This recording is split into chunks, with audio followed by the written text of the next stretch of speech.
All right, good evening. I'd like to welcome everyone to this evening's Talmud class. And as usual, the class is sponsored by Ellen and George Sheeran, Nora and Jack Skiba, the David Schneider Trust, and in memory of Libby and Harold Grill. Thank you so much, Keith. Good evening, everyone.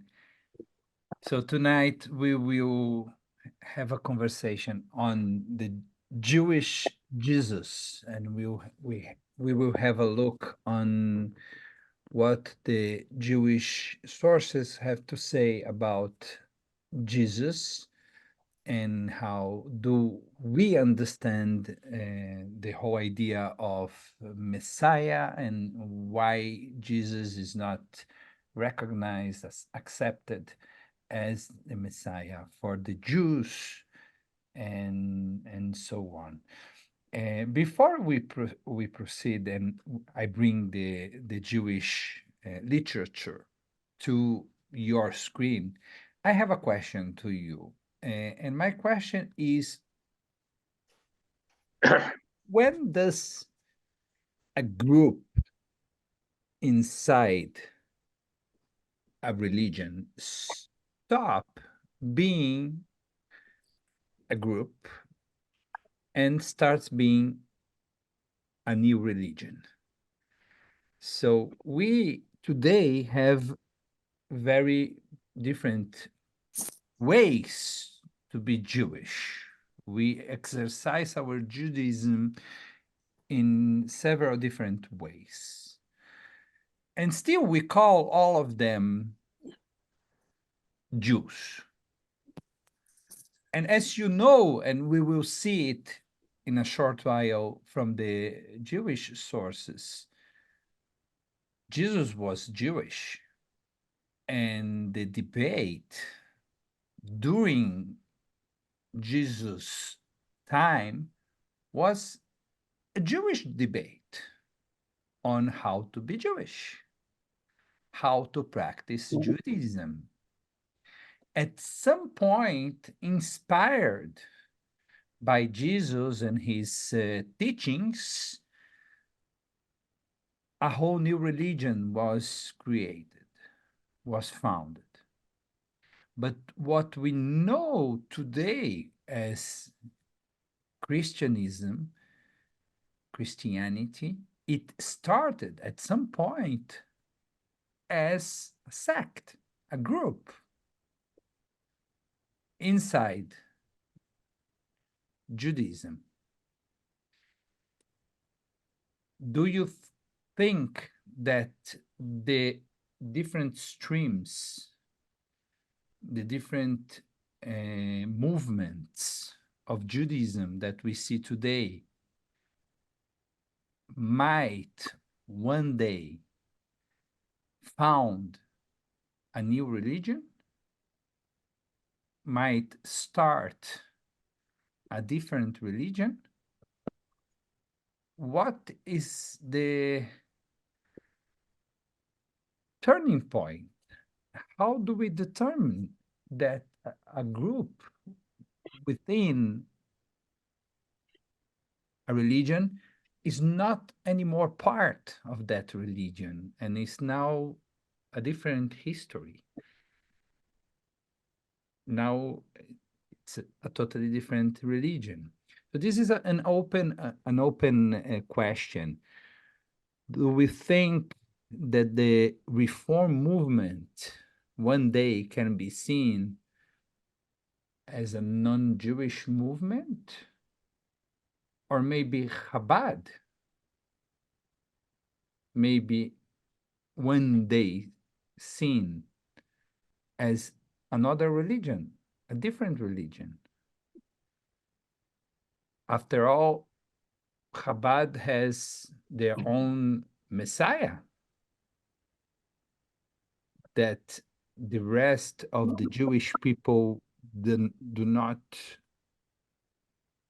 agree and doesn't accept as their Messiah. So can one day Chabad found or be considered, be seen as a new religion? or maybe the seculars who are not practicing religious Judaism, which is the majority of the Israelis, when they be seen as non-Jewish? I would love to hear your thoughts about this question before we enter the Jewish sources Sure. on Jesus. Yes, Yossi. Think about the question is fascinating. It's a very powerful question. When a Jew is not a Jew anymore, I think what dictates the difference between the different Jewish movements and a new religion is that all of the Jewish movement, in fact, including early Christianity, had the same principles. They had the same principles. The early Christian they had temples. They didn't have churches. They had synagogues. So they participated in the same rituals. The change took place much later, where the interpretation by some of the people who headed the movement changed the principle of Judaism completely. And they advocated for a complete, a new approach, which was very foreign to the principles of Judaism. So this is one important part. The other part of the question, can different movements within Judaism become a new religion? Well, I guess so. If there is a new interpretation, to the extent that they create new rituals completely divorced from the principles of Judaism. In other words, not reading the Torah, but reading something new, like the Old Testament versus the New Testament. The Chabadniks, you're right, they do believe in the Messiah. In fact, their Messiah is human. I mean, the rabbi is a Messiah. But I don't think it's really a different religion. It may be a different interpretation of what is a Messiah. The Israelis are not religious, but what they did, since I'm in Israel too, they accepted principles of Judaism and made it a way of life. So, for example, Shabbat is a big deal, even for secular Jews. On Yom Shishi, on Friday, you prepare. It's a big deal. And Shabbat is a big deal, even if you go to watch a soccer game. But so the principles are the same. So I think that it's very complicated, the question, and it's not easy to answer it. I simply trying. But I think it's really more of later on when the interpretation divorces itself completely from the principles of Judaism.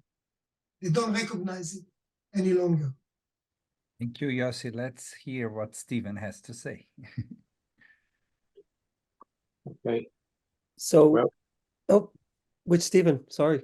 Stephen cried. Yeah, Stephen cried. Oh, okay. we will get to you, Stephen. All right. I'll actually be really quick because I don't think I think it's when the people who leave decide they're another religion. It's not the people who remain that decide when another religion has started. I think when they feel they're no longer following it and call themselves something different or do something different, then that's when a new religion starts. Interesting.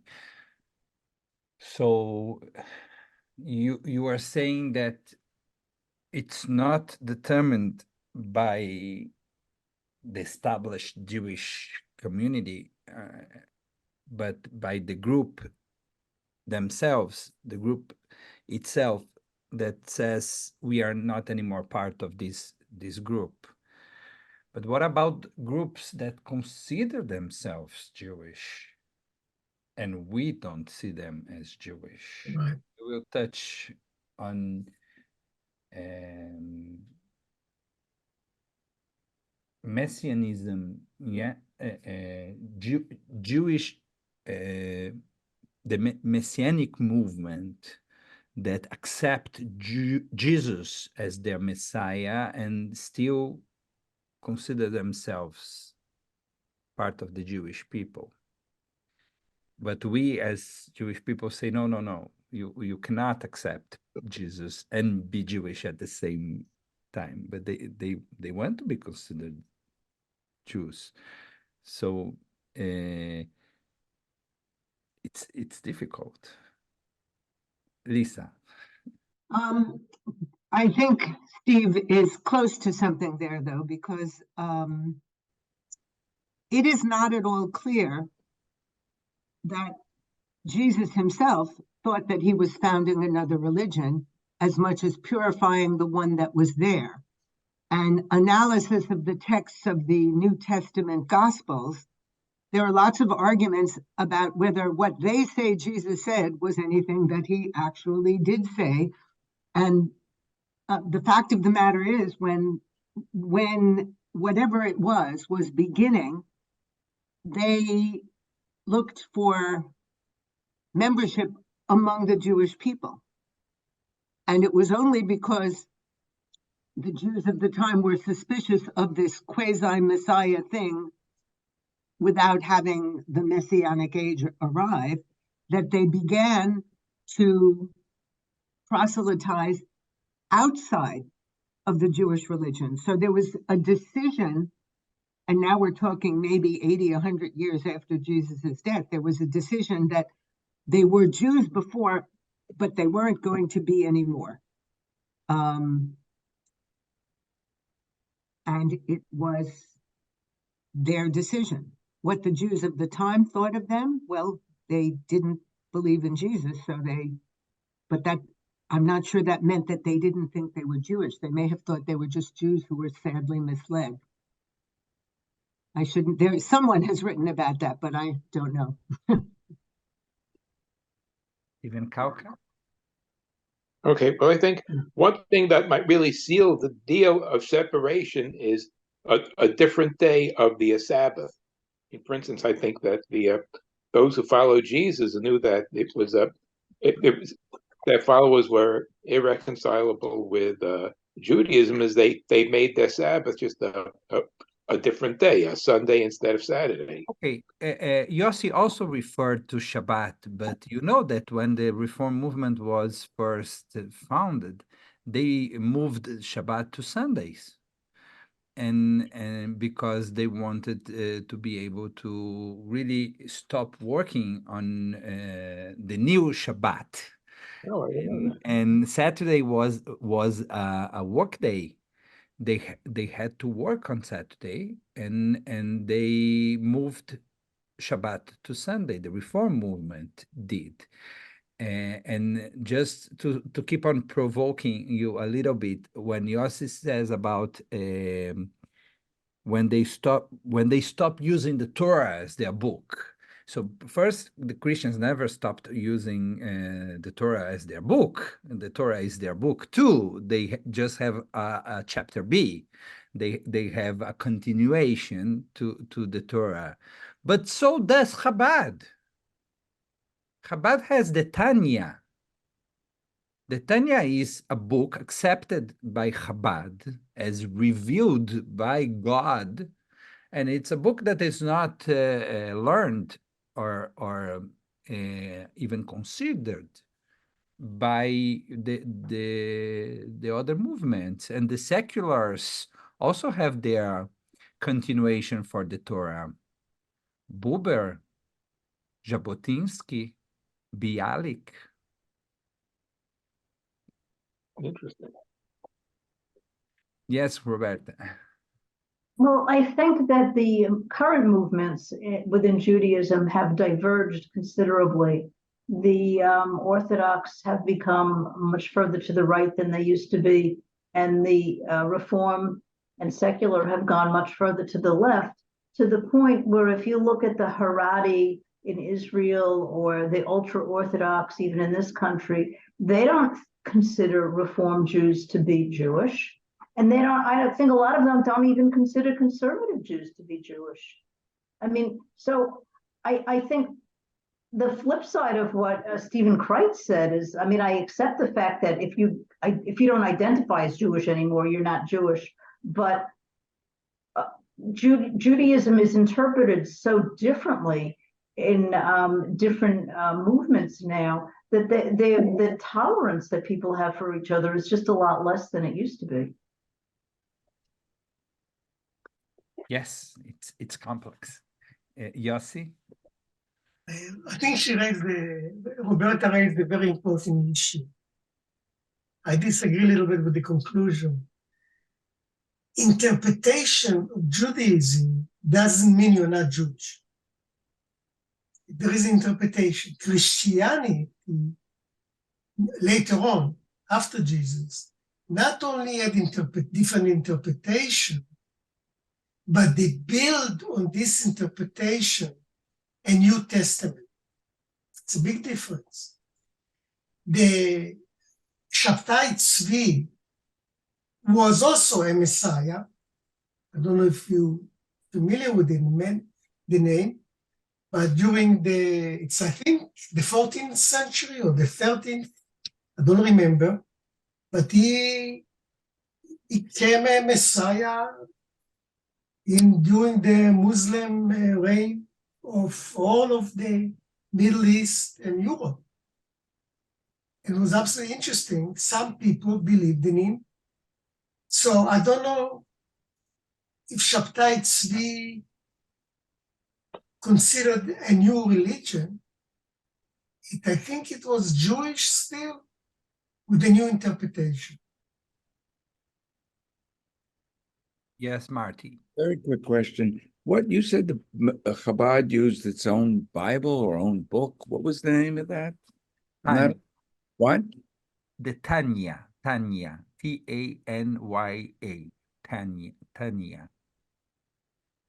And that is that not similar to our Bible? I don't know. I don't know. No, they still have the same Bible as we, but they have their own continuation. This is part of my provocation. I'm saying if we say that Second book. what makes Christians a different religion is because they have their own chapter 2. We also have groups within Judaism that have elected a book as their own chapter 2, their own continuation, their own interpretation to the Bible. The Talmud is somehow our New Testament. The New Testament that was accepted by Judaism is Talmud.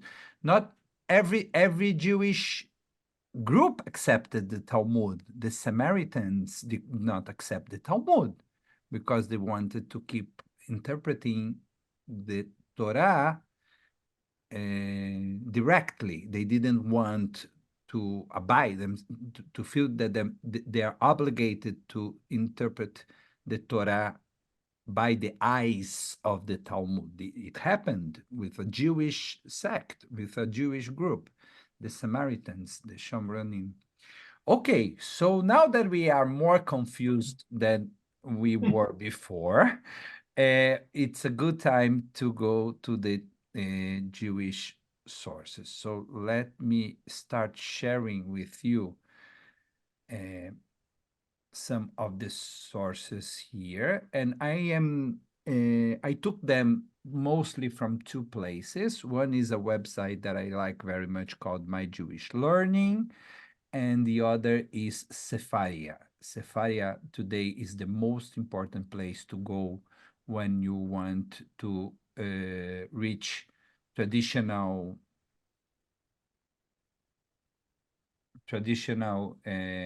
Jewish sources. So Talmud, Halakha, Torah, etc. Sefaria is the best place to go.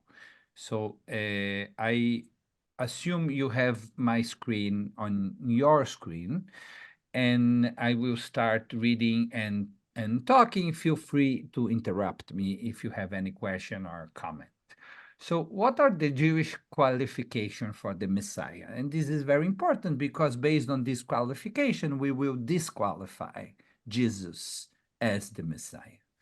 The qualifications, the Jewish qualifications for the Messiah. The prophets, Nevi'im, who wrote hundreds of years before Jesus' birth, envisioned a messianic age as a period of universal peace. Universal peace. War and hunger is eradicated, and humanity accepts God's sovereignty. And so the questions that we need to ask when we try to see if Jesus can be recognized, accepted as the Messiah is, do we have universal peace or not? Doesn't look like. War and hunger are eradicated? Not really. Humanity accepts God's sovereignty? No, not humanity at large. By the first century, the view developed that the Messianic age would witness a general resurrection of the dead. So this is a very, very specific belief that we Jews have, that when the Messiah comes, all the dead will live again. All the dead will be resurrected. And it definitely didn't happen with Jesus or after Jesus. The ingathering of all the Jews, including the 10 lost tribes, to the land of Israel. So all the Jews will go to Israel. It also didn't happen. And the first settlers of the modern state of Israel saw the foundation of Israel as the Messianic era, because then it's true that not all of the Jews came to Israel, but all of the Jews were allowed to come to Israel. They could have come to Israel.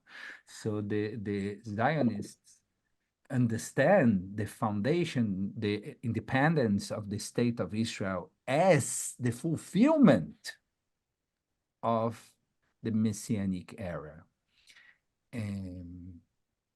A final judgment and universal peace again.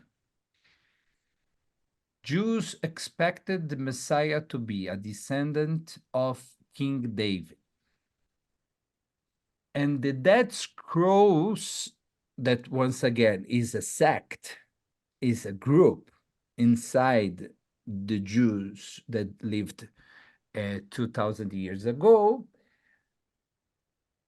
speak of two messiahs. One a military leader, and the other a priest.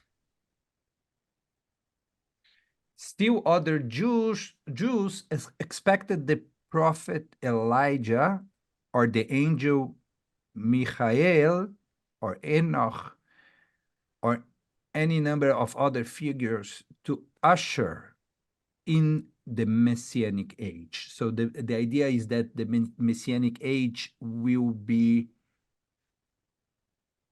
announced before by one of these mythic figures, Elijah being the most important one. So when we sing Eliyahu Navi on Pesach, or every Avdalah, we sing Eliyahu Navi with the hope that Eliyahu Navi will come to announce the Messianic era. So the Eliyahu Navi will come before to usher in the Messianic age, which didn't happen with Jesus. So he did not come back, Elijah, to announce Jesus. So those are, so to speak, the Jewish set of proofs that Jesus is not the Messiah. One way that the Christians defend themselves against those is saying that Jesus split, is coming into two, and he came, the first visit happened already, and the second visit is about to happen at some moment. And some of those things will only happen when Jesus returns, when Jesus comes for the second time. This is more or less also what some say about the Chabad Messiah. The Chabad Messiah also was here for the first time, died, or rested, not necessarily died, and he will come back, and then those Yes. events will be fulfilled, will happen only when Schneerson. Schneerson Yeah. returns, comes back for the second time. Yes, Marty. We still believe in the coming back of all the dead. That's still in there. This is still a Jewish belief, and not necessarily Okay. every Jew believes that there will be a physical resurrection, but it's definitely important for Judaism. We say it in the Amidah every day, and it's part of it's a central part of the Jewish belief. Again, some will understand it as a metaphor. Yes, Yossi. Rabbi, why we are so focused on the dead? I mean, it's such a big part of our prayers, like you said. We think about it. Why? I mean, is this coming from our past, being in Egypt, because they were obsessed with the dead too?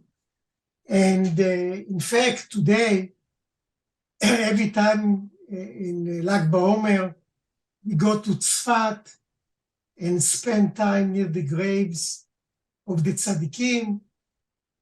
And whenever something happened, we go to the gravesite of those scholars,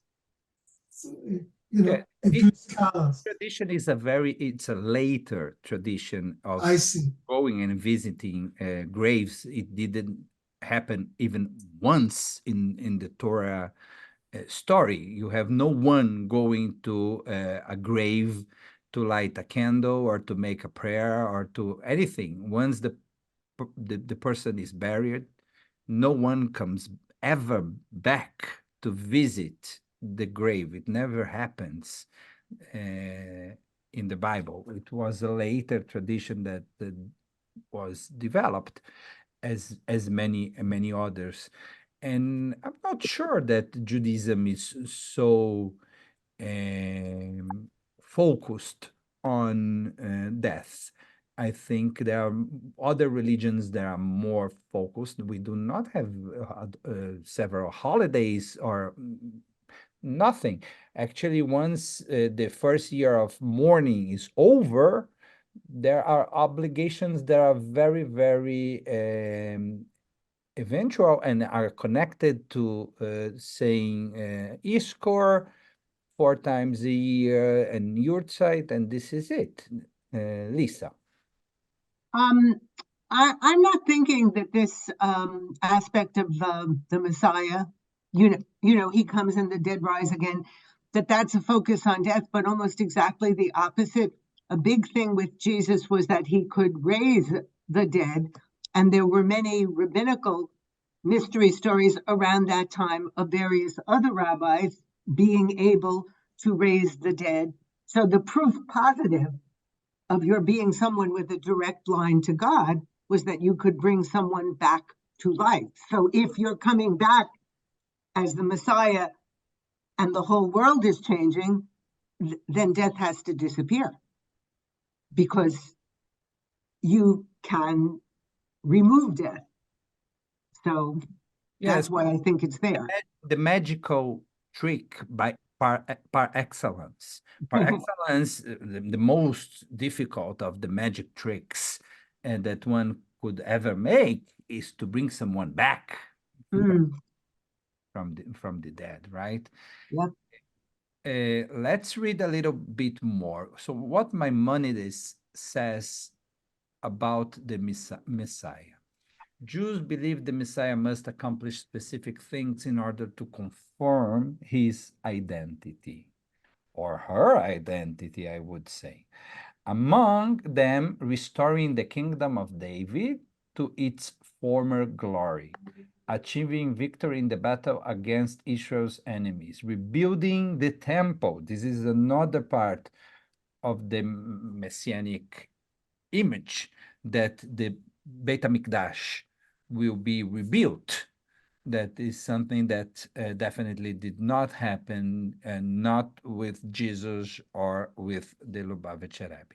And in gathering the exiles to the land of Israel.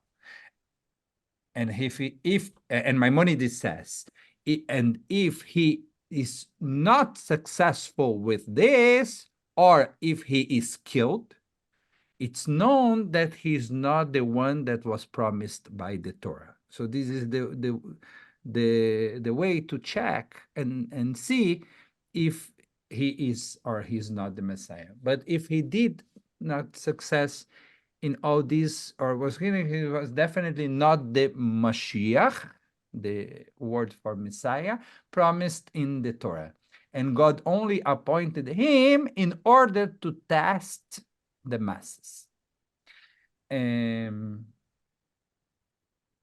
Let's advance a little bit and see, so who was Jesus for the Jews? While many people now regard Jesus as the founder of Christianity, it is important to note that he did not intend to establish a new religion, as we said before, at least according to the earliest sources. And he never used the term Christian. Christian means Messiah in Greek. He was born and lived as a Jew, and his earliest followers were Jews as well. Christianity emerged as a separate religion only in the centuries after Jesus' death. Did the Jews kill Jesus? No. Jesus was executed by the Romans. Crucifixion was a Roman form of execution and never a Jewish form of execution. So where does this myth of the Jews killing Jesus come from? What's the origin of this? I am muting you, Barry. What's the origin of this myth? For most Christian history, Jews were held responsible for the death of Jesus. This is because the New Testament tends to place the blame specifically on the temple leadership and more generally on Jewish people. According to the Gospels, the Roman governor Pontius Pilate was reluctant to execute Jesus, but was edged on by bloodthirsty Jews. According to the Gospel of Matthew, after Pilate washes his hands and declares himself innocent of Jesus' death, all the people, all the Jews in Jerusalem respond, his blood be on us and on our children. So this is the reason why the Jews started to be blamed collectively for the death of Jesus, and as you know very well, it costed. I'd love to throw in the fact that Matthew, while it is the earliest gospel, has no eyewitness accounts and was written about 65 years after Jesus died, about the time when the followers of Jesus realized that Jews were not going to accept Jesus as the Messiah, and they began to proselytize outside the religion. So then they could blame the Jews for not accepting Jesus and even killing him, and make their experience of a new religion separate. That's right. Thank you so much, Lisa. That's 100% right. Yes. So Jesus' origin, the Talmud in Sanhedrin. So what is the Jesus origin according to us, according to our books, according to Judaism? The Talmud in Sanhedrin explains Jesus to be the son of a promiscuous relationship with the Roman soldier Pandira and Mary Magdalene, who was married to Pappus ben Yehuda. So according to our sources, according to the Jewish sources, Mary Magdalene was married to Pappus ben Yehuda, and she had a relationship outside her marriage with the Roman soldier Pandira, and Jesus is called in the Jewish sources as Yeshua ben Pandira, the son of the Roman soldier. Because obviously Jews could not ever consider Jesus to be the son of a woman with God, right? Jesus' execution. According to Sanhedrin, let's read the original source in English. Does someone want to read Sanhedrin for us in English on Passover Eve? Do we have a reader? I'll read if you want. Oh, okay, thank you. Okay. On Passover Eve, they hung the corpse of Jesus the Nazarene after they killed him by way of stoning. And a crier went out before him for 40 days, publicly proclaiming, Jesus the Nazarene is going out to be stoned because he practiced sorcery, incited people to idol worship, and led the Jewish people astray. Anyone who knows of a reason to acquit him should come forward and teach it on his behalf. And the court did not find a reason to acquit him, and so they stoned him and hung his corpse on Passover Eve. Okay, so this is a very different source, a very different story from the one we know, from the one we got used to. Does anyone want to comment on this source?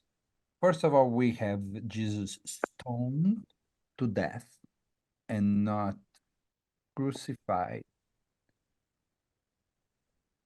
And opportunity was given for everyone to defend Jesus and for him to be absolved, but he wasn't. And it all happened on Passover Eve, yeah, which coincides with the Christian version. But besides the moment it happens, it's a very different story. And this story was deleted from the Talmud, was erased from the Talmud for many, many, many, many centuries. And we were able to find the story and to bring it back to the Talmud with the assistance of the Kitvei Yad, the manuscripts. Some of the original manuscripts of the Talmud are in places like the Vatican has a the Vatican has a very, very important manuscript of the Talmud, and places like Oxford, different universities, libraries, they do have important original manuscripts of the Talmud. And then the scholars are able to put together and to bring back texts that were taken out by the church. So the church did not allow those texts to be present on the Jewish sources, and they made censorship. It was taken out. We can read it here. This reference was excised from Rabbi, where version. did they teach? Just a moment, Marty. Sorry. Most likely before of its use by Christians as a pretext text for persecution. Yes, Marty. Yeah, where did they teach this? Is this taught in Orthodox? Well, I never heard the story. That doesn't mean anything, but I don't think I ever learned this story about Yes. hanging. And is it taught in? I don't think I don't that know. the Orthodox groups focus a lot on Jesus and Jesus stories. But when they read the Talmud, they have the Talmud that we have in front of them.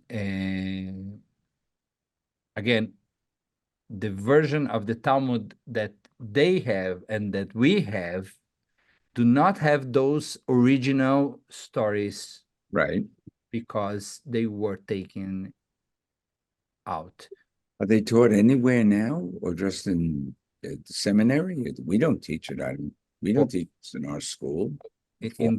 Let's say the seminaries like JTS or Hebrew Union College are the ones that take into consideration the manuscripts, and they have a more academic reading from the Jewish sources, more critical reading of the Jewish sources. They definitely will be happy to teach all of those and discuss and learn from those passages. Yeah, nothing more appealing than something that was censored, right? Jesus' eternal punishment again from our sources. Onkelos, do you know who is Onkelos? So Onkelos was a Roman who converted to Judaism, and he was, according to the legend, responsible for a very important translation of the Torah into Aramaic. And today, various Humashim, various books of the Torah, when you open, you have Rashi as one of the most important interpreters, and also Onkelos, because the translation into Aramaic is an important source of ancient interpretation of the original Hebrew text. As you know, every time you translate something, you interpret. You choose the specific words to translate and you are making a specific reading. So Onkelos became a very important source of interpretation of the Torah, and he was a non-Jew who converted to Judaism, and now we will see as a result of a conversation with Jesus, according to the legend. Onkelos then went and raised Jesus the Nazarene from the grave through necromancy, meaning Jesus was dead already, but Onkelos was able to communicate and to talk to Jesus. Onkelos said to him, who is most important in that world where you are now? So now that you know the other side, the other world, tell me, please, who is most important in that world? Jesus said to him, the Jewish people. So Jesus went to the other side and learned that the Jewish people are the most important people. Onkelos asked him, should I then attach myself to them in this world? Should I convert to Judaism, Jesus? So this is an imaginary conversation that actually never happened between this person taking into consideration converting to Judaism and Jesus after death. Jesus said to him, their welfare you shall seek, their misfortune you shall not seek, for anyone who touches them is regarded as if he were touching the apple of his eyes. Onkelos said to him, what is the punishment of that man? A euphemism for Jesus himself. So how was you, Jesus, punished by confronting the Jews, by confronting the rabbis, by confronting the established rabbinate? How were you punished? What is the punishment of that man? This third person actually is a way not to say what was your punishment, but this is the idea. In the next world, Jesus said to him, he's punished with boiling excrement, which doesn't sound like a very pleasant thing. As the master said, anyone who mocks the words of the sages, like Jesus, will be sentenced to boiling excrement. And this was his sin, as he mocked the words of the sages. So according to this unpleasant Jewish legend, Jesus was punished after his death, when he got to the other side, for disrespecting, for mocking the sages.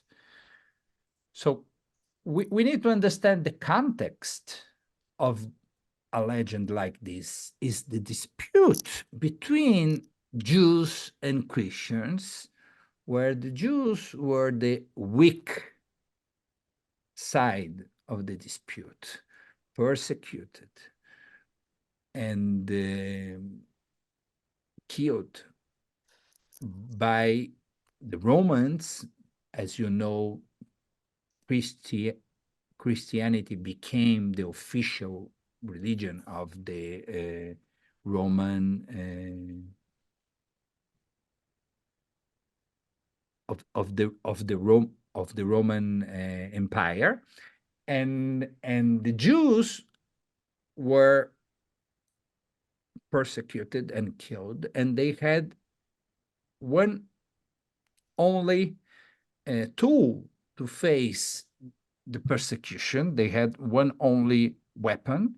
It was their imagination and literature, and they wrote against Jesus, and they hoped that Jesus was being punished after death for all the suffering that the Jews were experiencing. But it's important to say that Jesus himself did not create a new religion, but it was created by people who followed him and were inspired by his teaching. What is Jews for Jesus? This is something that we mentioned before because of the question of Stephen Cried, or the comment that Stephen Cried made. Jews for Jesus is one branch of the wider movement called Messianic. Members of this movement are not accepted as Jewish by the broader Jewish community, even though some adherents may have been born Jewish and their ritual life includes Jewish practices. The beliefs of Messianic Jews are theologically incompatible with Judaism. So this is an example, as I said to Stephen Cried before, that there is a group, at least one group, and that consider themselves Jewish, but they are not seen as so by the Jewish establishment, by the Jewish congregation, community. This is the last thing we are reading, and then we are opening for wrapping up. Nostra Aetate. In 1965, the Vatican promulgated a document called Nostra Aetate, in our time, in Latin, which stated that Jews in general should not be held responsible for the death of Jesus. So it took a while, almost 2,000 years, and the church came and recognized that the Jews are not responsible by the death of Jesus. This text paved the way for a historic rapprochement between Jews and Catholics. Several Protestant denominations across the globe subsequently adopted similar statements, not every, but some. So those are the sources that I wanted to have in front of us. I want to close them for our final thoughts. So maybe in order to conclude, as I see we have 7 minutes only, and I want to conclude on time, I want to come back and ask you the question: when does a group inside a religion start being a new religion? And if you have any new thought after we read all those texts on our view or some of our views on Jesus and on why Jesus is not a legitimate continuation of our faith. Why do we need to consider his followers non-Jews? Final thoughts. Yes, Miriam. Open your audio, Miriam, please. Okay. Well, they believe in the Father, the Son, and the Holy Ghost. And that's already blasphemy in the Jewish way of thinking. There's only one God. There's not a Holy Ghost. Right. Right. If you ask a Christian theologian, they might say, no, we are still talking about one God, but a God that has different parts. So the Trinity is not necessarily 3 gods, but one God with different aspects. The Jewish mysticism also recognizes different parts of God. As you know, there are the 10 parts of God, the 10 Yeah. spheres. And God is considered to have, by Jewish mysticism, a male and female part. So also we are talking at least of two parts of God here. And also when mysticism, again, Kabbalah, try to tackle the question of evil, they say whenever bad things happen, we are talking about the back of God, or the side B of God, the other side of God. The expression in Aramaic is sitra achra. Sitra achra means the other side. So our God also has different parts. And here I agree with you. It's not Jewish. The Trinity is not Jewish, but there would be a Jewish way to defend the idea that the Christians do not have three gods because they are monotheistic. They have a God with different parts. But Jesus is seen as a God. Right, right. And at the same time, the Son of God. Well, Right? He's seen as God. You're right. He's seen as God. And at the same time, he's seen as the Son of God. Yeah. Who else? Lisa.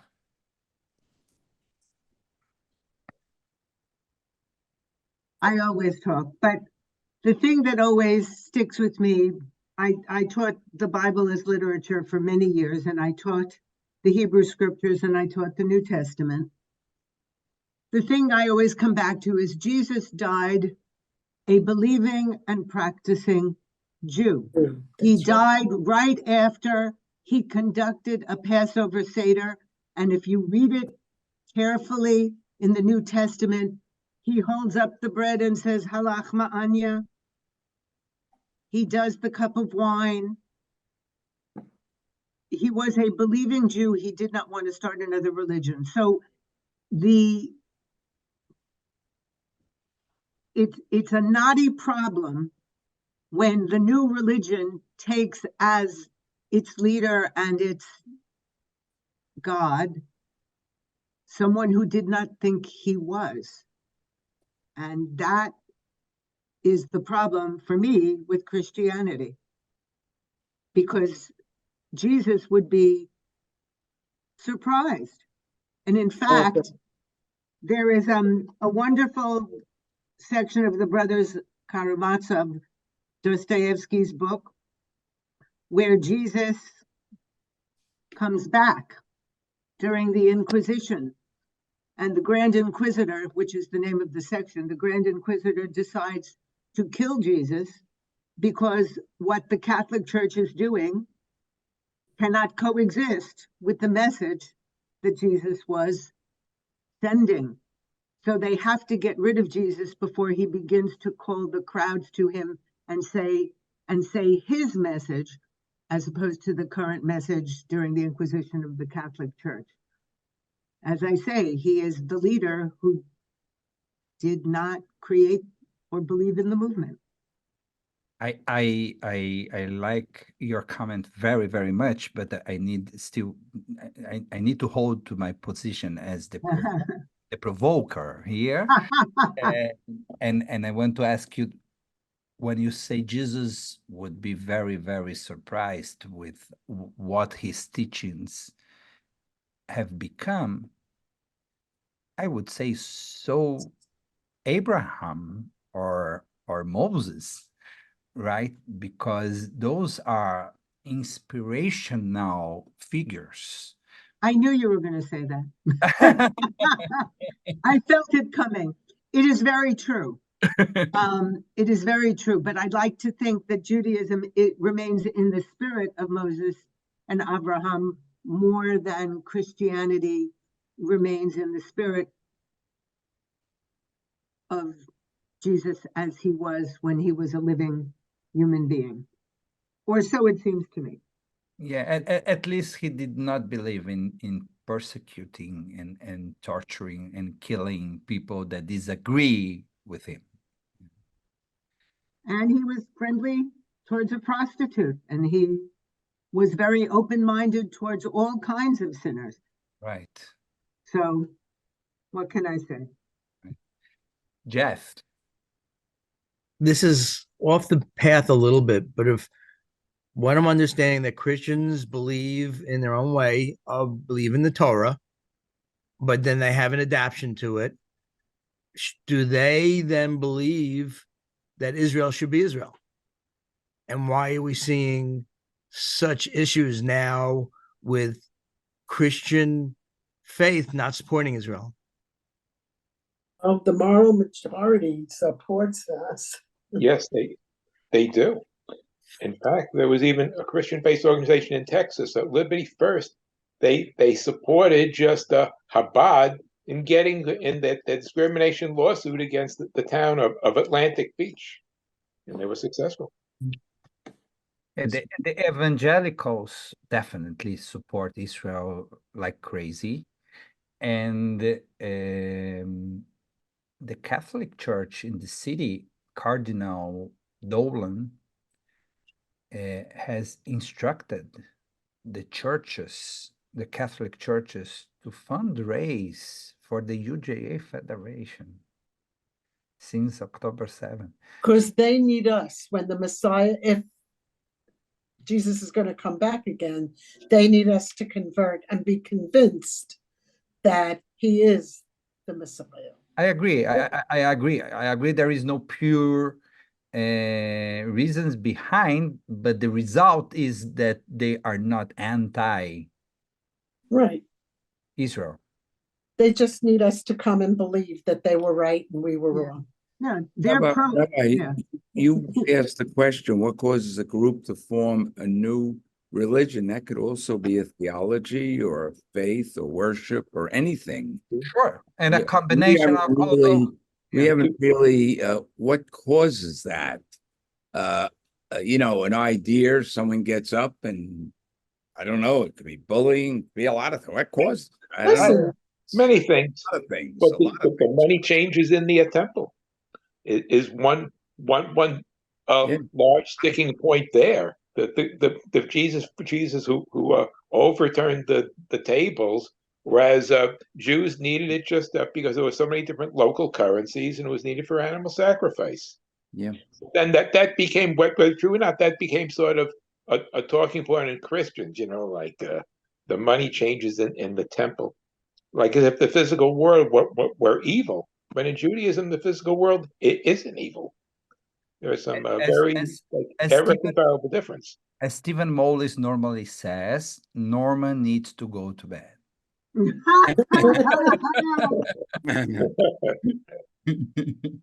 And I want to thank you so much for He didn't go to bed half an hour ago?